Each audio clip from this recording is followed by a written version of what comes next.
a professional screamer hired to terrify audiences, suicidal ducks derailing a multi-million-dollar film, a judge ignoring a DNA test because science is dumb. These aren't movie plots. This was the actual, unfiltered reality of old Hollywood, an era far more bizarre and unhinged than any film it ever produced. 1.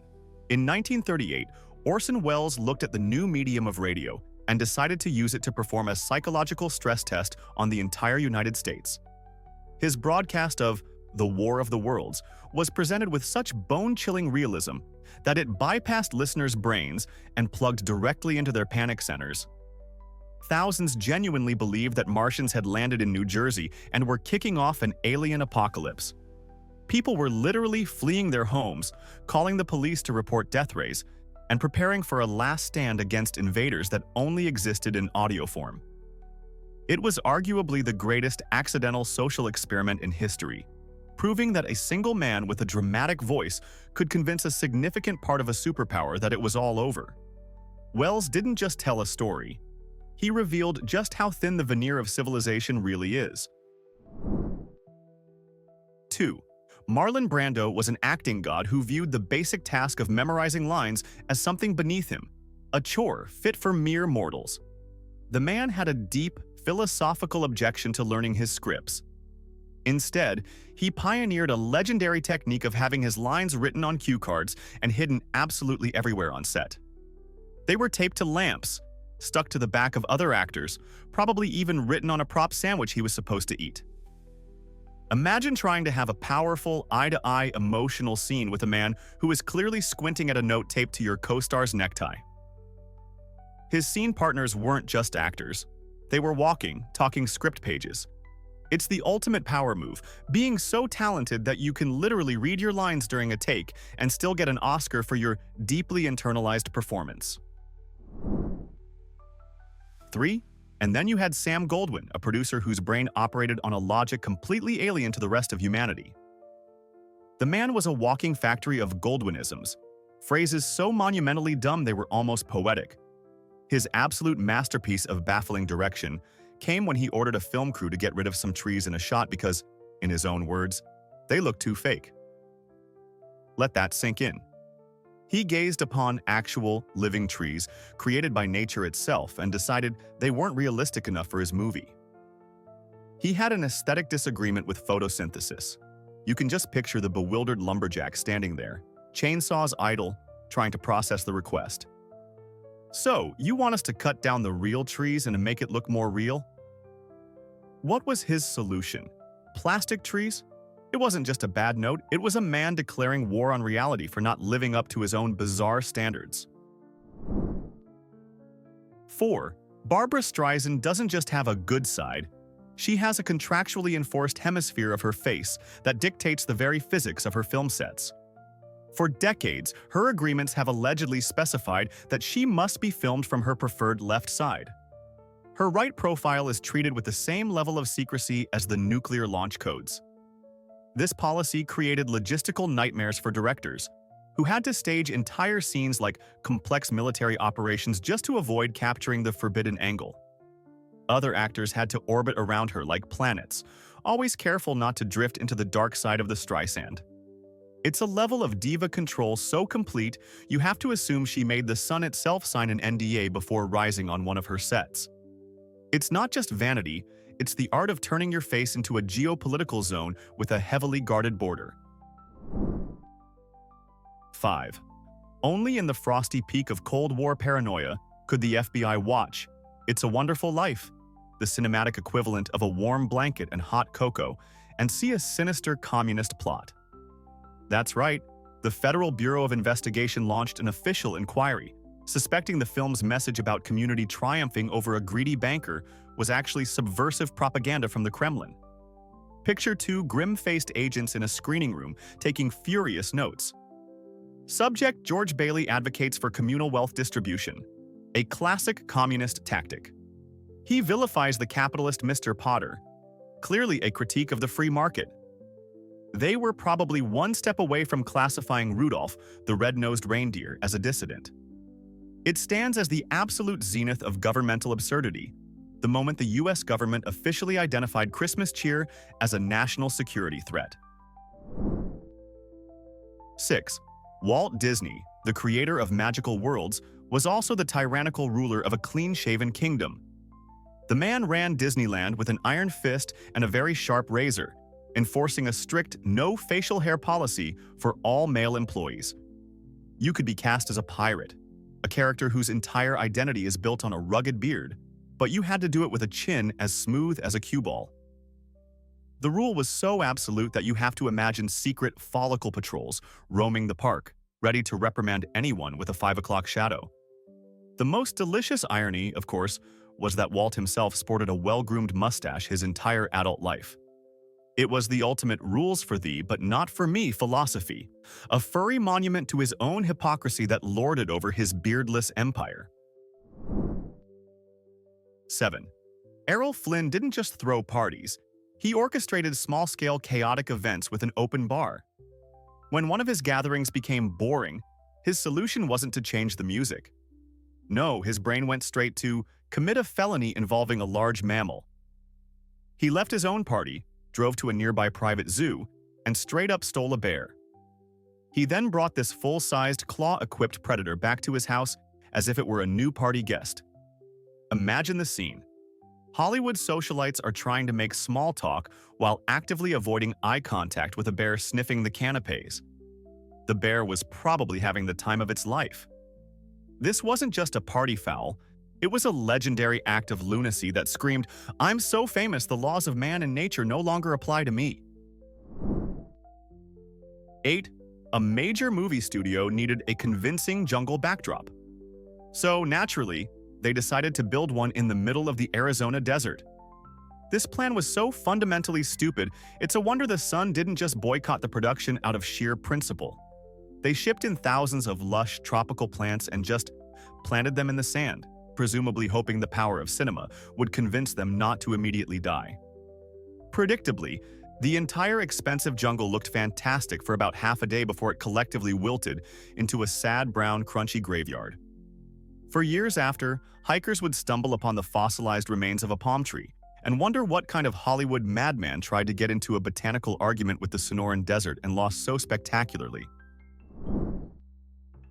9. The film Dr. Dolittle was pitched as a magical musical where a man talks to animals. The reality on set, however, was less a whimsical fantasy and more a multi-million-dollar disaster film directed by the animals themselves. The star, Rex Harrison, famously detested animals, which is always a promising start for a movie like this. This mutual hatred led to an on-set war of attrition. A squirrel bit him in an apparent act of protest, a flock of sheep staged a critical review by eating the script, and a group of ducks, seemingly unable to bear the chaos any longer, committed mass suicide by drowning. The production became less of a film shoot and more of an out-of-control hostage crisis run by a gang of furry, four-legged anarchists, making increasingly bizarre demands. It was a spectacular slow-motion train wreck of a movie, a cinematic monument to the fact that you can't force magic, especially when your co-stars would rather bite you than hit their mark. 10. In the bizarre legal landscape of old Hollywood, an actress was bitten by a chimpanzee. A normal person might go to a doctor. She went to a lawyer and sued the chimp. Not the owners, not the studio. She filed a lawsuit against Jigs, the actual chimpanzee who played Cheetah in the Tarzan films. Imagine the scene in the courtroom. The lawyer stands up and says, "Your Honor, my client was brutally assaulted by that gentleman in the defendant's chair, the one currently trying to groom the bailiff." What was the legal strategy? Did they expect the chimp to take the stand and testify, offering his side of the story through a series of dramatic hoots? The judge, presumably after regaining his composure from a fit of hysterical laughter, threw the case out immediately. It remains a landmark moment in jurisprudence, proving that in Hollywood, no idea is too stupid to get its day in court. 11. Cecil B. DeMille didn't just possess a large ego. He had an ego of such monumental proportions that it required its own dedicated staff. His most legendary employee was a young man known only as the chairboy. This was not an intern who occasionally fetched a chair. This was a full-time position. His entire professional existence consisted of shadowing the great director around the set, carrying a chair, ready to deploy it under DeMille's posterior the instant he paused. DeMille stops to berate an actor. The chair slides into place. He pauses to contemplate a shot. The throne is presented. This wasn't mere laziness. It was a form of performance art designed to broadcast his own importance. The man was so powerful, his own butt couldn't be bothered with the menial task of finding a seat. Imagine that on a resume. Special skills, predictive seating logistics, and immediate transportation of the director's throne. 12. Rudolph Valentino, the silent film star whose smolder could melt celluloid, once purchased a ring that was apparently forged in the fires of Mount Doom. The shopkeeper explicitly warned him, "This thing is basically a portable nightmare." But Valentino, being a superstar, probably thought curses were for the little people. He was wrong. Almost immediately after buying it, his career nosedived, his life went into a tailspin, and he died at the age of 31. The ring then embarked on its own career, getting passed from person to person like a supernatural hot potato, leaving a trail of misery, bankruptcy, and death in its wake. In a town built on superstition, a haunted piece of jewelry with a higher body count than a Prohibition-era gangster was a much more compelling story than simple bad luck. It was the ultimate Hollywood accessory, tragically beautiful and guaranteed to get you in the obituaries. 13. Alfred Hitchcock was a master of suspense on screen and a master of sadistic psychological warfare on set. His idea of a hilarious prank went far beyond a whoopee cushion. He once bet a crew member that he couldn't last an entire day with a bag of rotting fish tied to his leg. For reasons unknown, the crew member accepted. What followed was a slow-motion, olfactory horror show. The smell quickly evolved from unpleasant seafood market to a full-blown, gag-inducing biohazard. You can just picture Hitchcock sitting in his director's chair, observing the man's suffering with clinical interest, probably taking notes for his next film. The poor guy became a walking cloud of death, a social pariah who could clear a room just by entering it. Hitchcock didn't just make thrillers, he workshopped them on his own crew, with the lead villain in this particular production being a very angry, very dead mackerel. 14. In modern Hollywood, if a star gains a single pound, a team of publicists issues a carefully worded statement about preparing for a role. In old Hollywood, they handled it with the subtlety of a cattle auction. Actress Lupe Velez had a clause in her contract that mandated public weigh-ins. The studio would literally wheel a giant industrial scale into a room packed with reporters and photographers and force her to step on it. It was a bizarre and humiliating ritual designed to publicly monitor her body as if it were a corporate asset. Her weight wasn't a personal matter, it was a stock price for the studio, and any fluctuation was cause for a press conference. It was a level of corporate control so absolute, you have to wonder if they also owned the rights to her dreams. It was body shaming as a public spectacle, sponsored by the studio system. 15. The Hays Code, Hollywood's puritanical rulebook, was so terrified of teaching audiences how to be criminals that it forbade showing the detailed mechanics of a crime. This led to the creation of one of the most wonderfully stupid tropes in cinema history, the magical safecracker. A dashing thief would approach a colossal bank vault, a marvel of modern engineering, and simply place his ear against the cold steel. He'd turn the dial a bit, nod thoughtfully, and in the very next shot, the multi-ton door would swing open silently. How did he do it? Did he whisper a secret password to the tumblers? Did he possess telekinetic powers? The audience never knew because the censors operated under the assumption that showing a man rotate a dial would instantly spawn a million master burglars across America. It was a policy that turned every gritty crime thriller into a G-rated magic show. 16. The pint-sized powerhouse of energy, Mickey Rooney, decided it was time for a raise. He bravely marched into the office of the most feared man in Hollywood, MGM studio head Louis B. Mayer. Instead of a tense negotiation, Rooney was met with a tactic no business school could prepare him for. Mayer, the titan of industry, began to cry. We're not talking a single manly tear. We're talking a full-blown, body-racking, hysterical sobbing fit. He wailed about how he saw Mickey as a son and how this request for more money was like a knife in his heart. It was a breathtaking performance of emotional blackmail, a masterclass in weaponized weeping. Rooney, a teenager at the time, was left utterly bewildered, watching a millionaire mogul have a complete toddler-style meltdown to avoid opening his wallet. It was a corporate negotiation that could have been ended with a juice box and a nap. 17. When Loretta Young and Clark Gable had a secret love child, their subsequent cover-up plan was so comically inept, it felt like a rejected sitcom plot. Young strategically disappeared from the public eye for a while, only to triumphantly return and announce she was adopting a baby.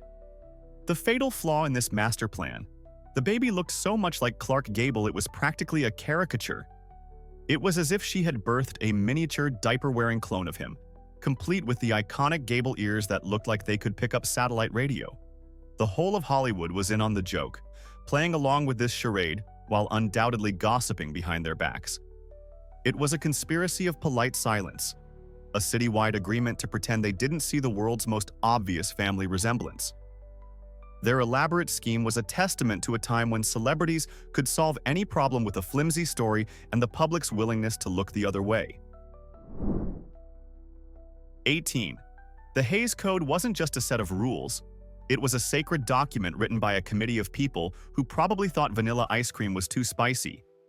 This cinematic constitution declared a holy war on anything remotely interesting or realistic. It banned not just nudity and profanity, but also the on-screen depiction of a toilet, presumably out of fear that audiences would be so shocked they'd forget how indoor plumbing worked. Kisses were timed with a stopwatch, limited to a passionless 3 seconds. This created a bizarre alternate reality where hardened gangsters spoke with the politeness of librarians and married couples slept in separate twin beds, maintaining a chaste distance that suggested they were merely roommates. It was a systematic attempt to scrub films clean of any trace of human behavior, resulting in a hilariously sterile universe where every story felt like it had been pre-approved by your most judgmental great aunt. 19. Howard Hughes directed movies with the same chaotic energy a billionaire might use to redecorate his mansion on a whim. In the middle of shooting a film, he had a sudden, inexplicable revelation. The scene needed more ostriches. Not one or two, but a whole flock. Before anyone could question his sanity, a truckload of these giant, aggressive, flightless birds arrived on set and immediately staged a violent coup. It was pure avian anarchy. The 6-foot-tall feathered demons ran amok, kicking over expensive camera equipment, terrorizing the crew, and generally treating the movie set like their personal playground. For Hughes, the astronomical property damage was just a reasonable expense for a moment of pure, unadulterated chaos. Somewhere out there is an ostrich who tells its grandchildren about its brief but glorious career in Hollywood, and the day it nearly took out a key grip. 20. Clark Gable, the undisputed king of Hollywood, fancied himself a rugged outdoorsman and hunter. This image took a slight hit when, on a hunting trip, his keen eye for game led him to aim his rifle and shoot a completely stationary cow. Instead of handling this bovine blunder like a normal person by finding the farmer and offering to pay for the damages, he panicked and did the most Hollywood thing imaginable. He called his team of studio lawyers. Suddenly, the accidental death of a dairy cow was escalated into a full-blown PR crisis requiring a team of high-priced legal experts. The farmer, who probably just wanted $50 for Bessie, was suddenly faced with a fleet of men in dark suits negotiating the terms of his cow's wrongful death. It was a perfect example of the studio machine's ability to turn a simple mistake into a ridiculously complex top-secret operation. 21. Mike Todd was a producer who lived by the philosophy that if a problem could be solved by throwing an obscene amount of money at it, it wasn't really a problem. When planning a lavish movie premiere in a small desert town, he was plagued by one rational fear. What if it rained? His solution was not to consult a meteorologist. Instead, he hired a professional rainmaker, a man who claimed he could control the weather through mystical means. Todd paid this charlatan a hefty sum for the sole service of not making it rain in the middle of a desert. You can just picture the guy in an air-conditioned trailer, sipping a cocktail, having collected a fat paycheck for preventing an event that had approximately zero chance of happening anyway. It represents a peak of Hollywood excess so pure and stupid it's almost beautiful, paying someone for a service that nature was already providing for free. 22. Legendary director John Huston often treated his actors less like collaborators and more like slightly more fragile set decorations. This philosophy was never more apparent than when his own daughter, Angelica Huston, was injured on his set. During a scene, she was thrown from a horse and broke her nose. As she lay on the ground in pain, Huston's fatherly concern was famously absent. Instead of rushing to her side, his immediate pragmatic reaction was reportedly to ask for a replacement actress, as if she were a faulty light bulb that had just burned out. The crew watched in stunned silence as a father effectively fired his own bleeding child. It was a chilling display of his "the show must go on" mentality, a brutal reminder that in John Huston's world, everything and everyone was secondary to getting the shot. 23. Audrey Hepburn was one of the most adored and talented actresses of her generation. But when it came to her singing role in My Fair Lady, the studio's faith in her abilities evaporated. After she had painstakingly recorded all of Eliza Doolittle's songs, the producers made a ruthless decision. They secretly hired a professional singer, Marni Nixon, to dub over every single one of Hepburn's vocal tracks, effectively turning their megastar into the world's highest-paid lip-sync artist. Imagine the polite humiliation of sitting through your own premiere, smiling for the cameras while a stranger's voice emanates from your mouth on screen. It was the ultimate corporate backhanded compliment. A studio paying an actress $1 million to essentially tell her, "We love everything about you except your voice. Please stand there and look pretty while the professional handles this." 24.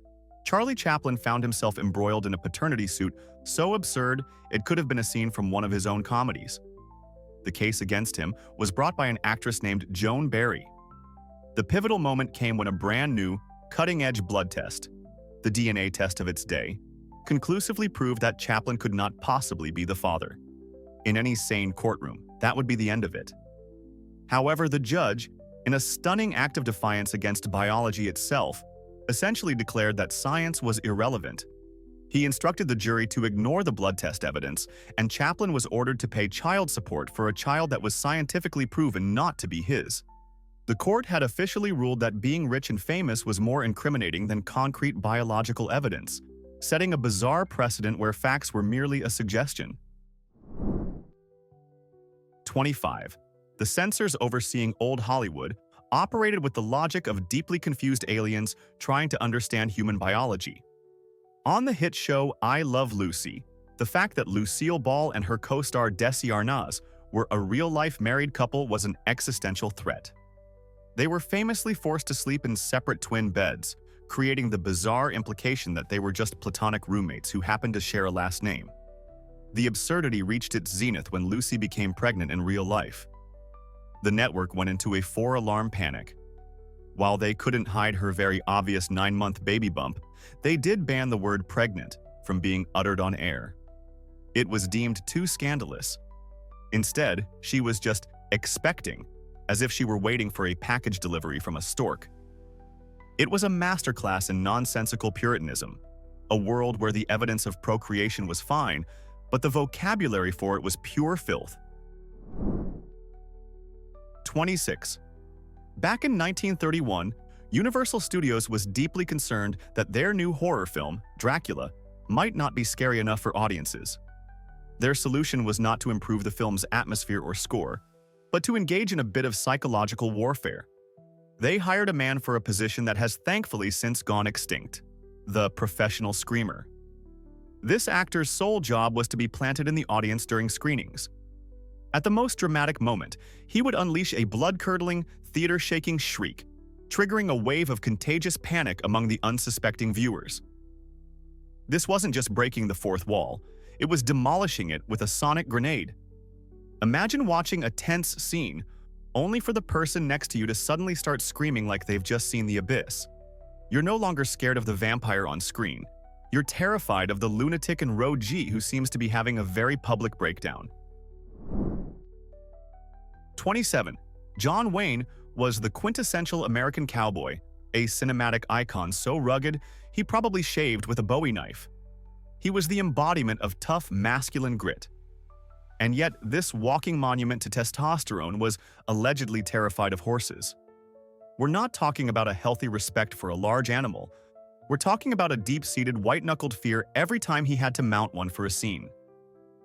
Every iconic shot of him majestically riding across the plains was a masterpiece of clever editing and, presumably, a whole lot of internal screaming on his part. The toughest man in westerns was, behind the scenes, likely whispering sweet nothings to his equine co-star, begging it not to make any sudden moves. The studios guarded this secret more closely than the plot of their next blockbuster, preserving the myth of a man who could tame the West but couldn't quite handle a gentle trot. 28.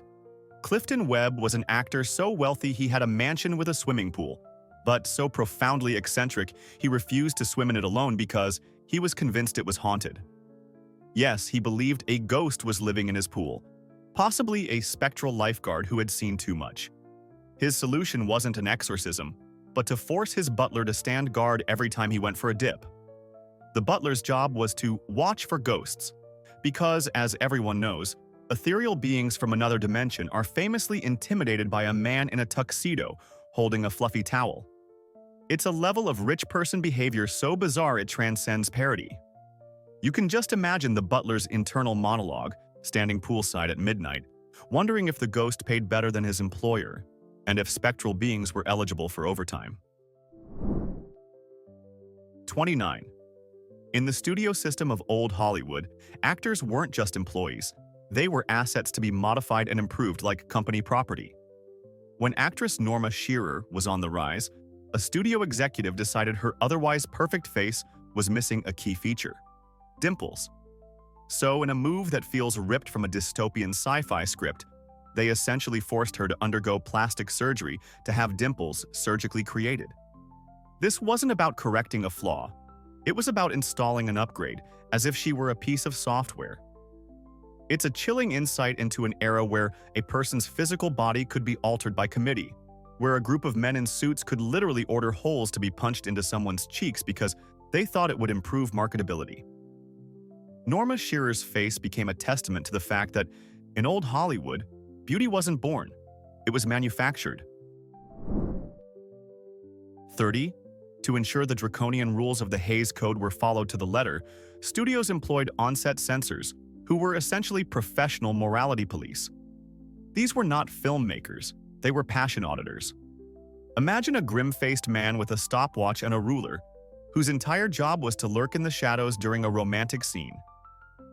His task was to time the duration of a kiss, ready to yell "cut" if it exceeded the legally mandated 3 seconds. They measured the length of skirt slits and the depth of necklines with the precision of crime scene investigators.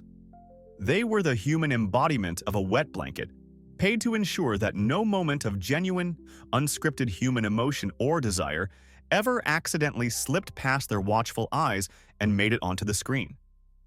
Their presence turned every film set into a high-stakes game of avoiding anything that looked like fun.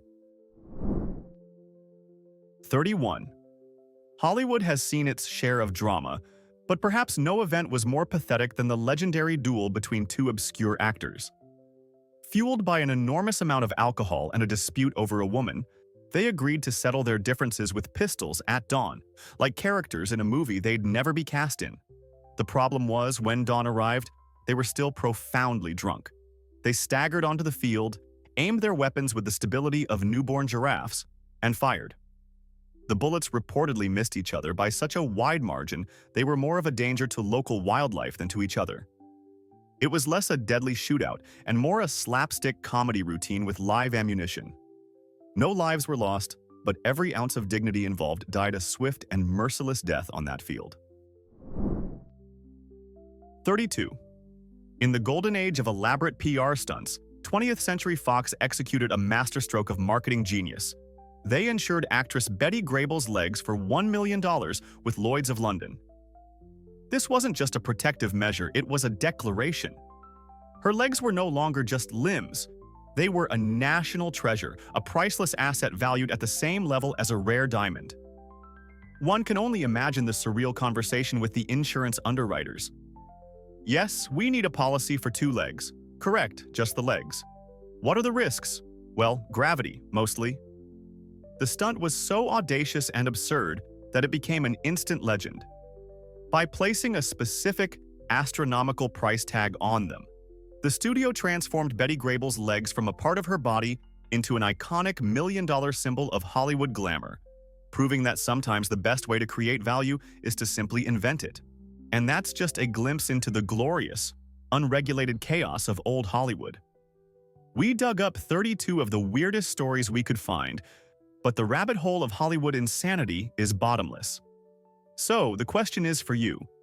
What is the one legendary scandal you were waiting for that we completely missed? Drag our historical oversights in the comments. If you enjoy this brand of cinematic chaos, hit like and subscribe for more.